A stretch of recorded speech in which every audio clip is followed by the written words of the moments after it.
Kublesh fibro kijim tip nam ta kubor laj kam hikai te gidon ki pos ki balaj jong ka government LP school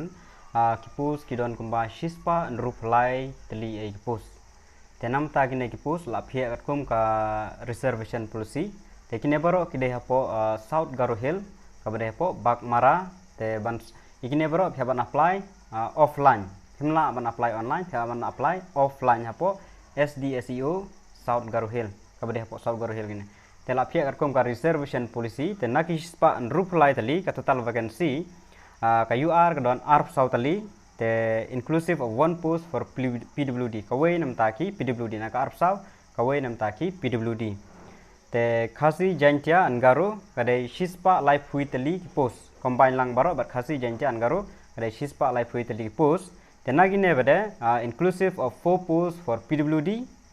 locomotor and 2 posts for sports person te mutba sau post nam taki PWD ban artli post nam taki sports person kabadai nam ta khasi jantia angaro and nam taki other SC and ST category kadon pratli ki post te kane kilap na apply back all Meghalaya kilap na apply makane kade jong government kamde jong ka district kade government apply kirkum kane ka notice apply te filap na apply back menur lap na apply te ki jonon kam no kane ta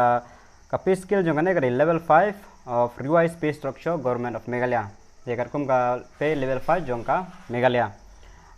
essential qualification of lower primary te phia bandep ka essential qualification kane kade ba phia bandep ka class 12 kata kawai 100% percentage di benyo baik tentang general pada de sanpo ada kota pedun dap don kami ka DLED nada ka DLED don kam se ka MTED kita don kam mamo kita lai tali don kam with DLED or graduate with BEd as per NCTE norms ada ada graduate pada don kam se ka BEd as per NCTE norms mo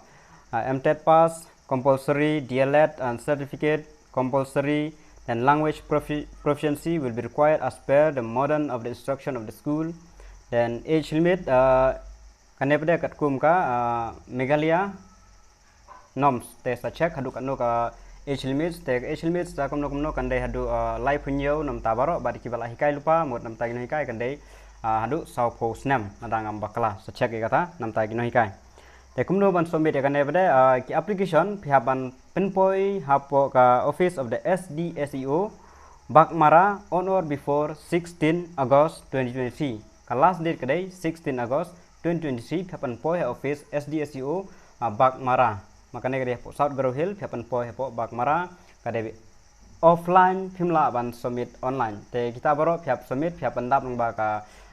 application form te application form phila ban yo nang nuru dan ladap mta badai submit kita baro phapan like submit hapo ka office SDSEO Bakmara lada pi ko apna apply kini baro kini ki school kadai hapo South Garo Hill district